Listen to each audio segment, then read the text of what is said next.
Don't forget to subscribe, and turn on notifications. We upload daily, and check the source of this video to view all the images and videos if there was any. It's that time of year again when lovers of comic books, sci-fi, fantasy and all sorts of other entertainment trek to sunny San Diego for Comic-Con. This year, SDCC will be in full force from July 19th through July the 23rd, with looks at new shows, movies and so much more. Typically, the schedule for the massive con isn't released until about 2 weeks before the event, but that doesn't stop studios and actors from spilling the beans early. We've gathered all the current details on who will, and won't, be there this year, and we'll update this post as we get closer to the show. Confirmed at SDCC. Warner Brothers. Shows. WB is bringing all of the DC shows to SD this year: Arrow, Black Lightning, DC's Legends of Tomorrow, The Flash, Gotham, Supergirl and Sci-Fi's Krypton. Each show will have its own panel over the weekend, and both Supernatural and Riverdale will be featured in Hall H on Sunday, July 23rd. Premiering Friday, July 21st, will be Hulu's Castle Rock, the new horror show from J.J. Abrams and Stephen King based on King's books. According to Deadline, we can also expect a seriously large immersive experience for fans. Prepare to get scared, I guess. WB will also be screening its new show Manifest, which is set to air on Sept. 24 on NBC. Manifest sounds a bit like Castaway meets Flash Forward, as it follows the passengers of a turbulent flight as they land a suspiciously long time, 5 years, after they took off. FX. We know Legion is definitely going to be there, which is great after an extremely mad season.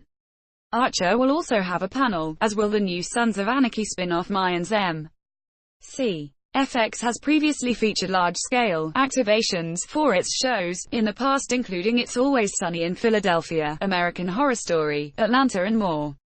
No word yet on what it'll feature this year. The 13th Doctor, played by Jodie Whittaker, will officially make her first appearance in San Diego this year, and is expected to appear in a Hall H session as per DW tradition.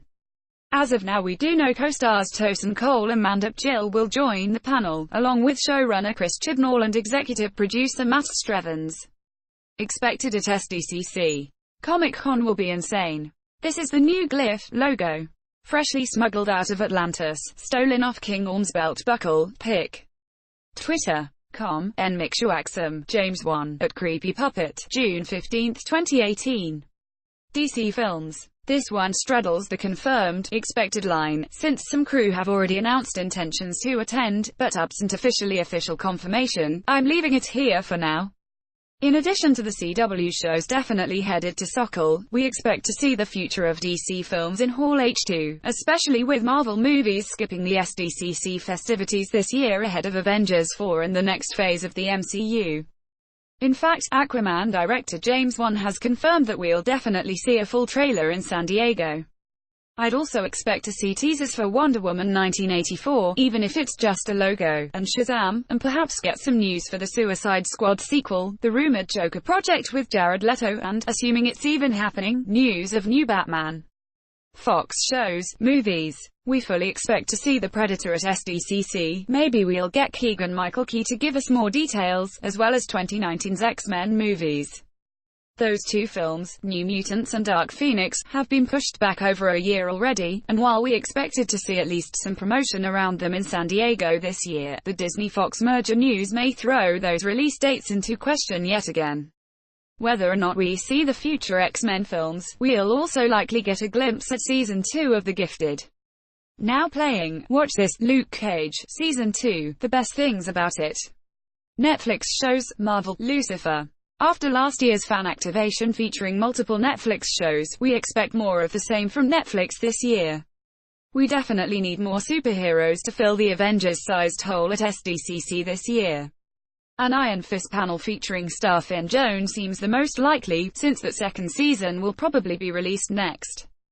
But we might also get more info on Daredevil Season 3, and The Punisher and its announced second season. Jessica Jones was recently renewed for a third season, and Luke Cage just premiered on Netflix, so while we may see them, it seems less likely we'll be getting any substantial news on them. Not to be forgotten, or die, apparently, Lucifer is also headed south after being saved from cancellation by Netflix. Sony, Venom, Spider-Verse, Spidey. In another attempt to fill that Marvel opening, Sony is reportedly readying super-sized looks at Venom, starring Tom Hardy, and the animated Spider-Man, Into the Spider-Verse. Sony is likely to present both in its own Hall H panel this year, according to IO9. Sony Pictures. Disney, Wreck-It Ralph, Mary Poppins. Since the first trailer for this November's Ralph Breaks the Internet, Wreck-It Ralph 2 just came out, it's not likely we'll get a ton of new info about the new film, but we do expect to see a lot of promo items around it.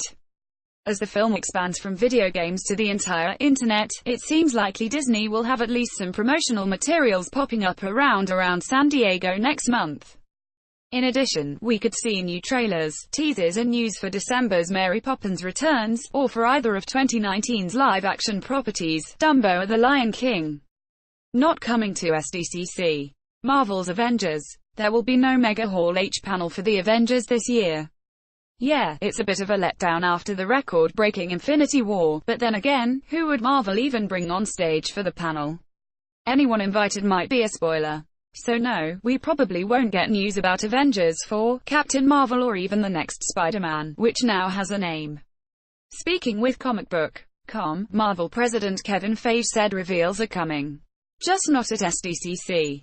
Marketing's coming up with all sorts of things, Feige said. How to debut those plans, how to debut Captain Marvel, lots of opportunities for fun, exciting stuff coming up.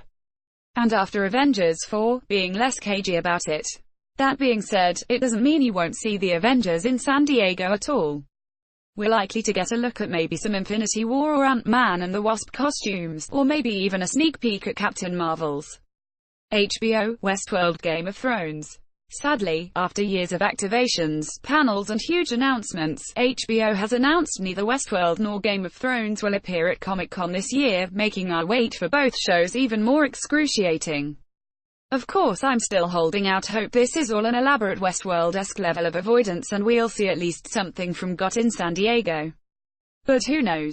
Infinite Guide to Marvel, from the Avengers and MCU to the X-Men and everything in between. Our bi-weekly newsletter will help you stay up to date on all things Marvel. Star Wars isn't built for a Marvel-style cinematic universe. Solo had the most disappointing box office opening of any Star Wars movie yet. Is Star Wars really ready for the Marvel treatment?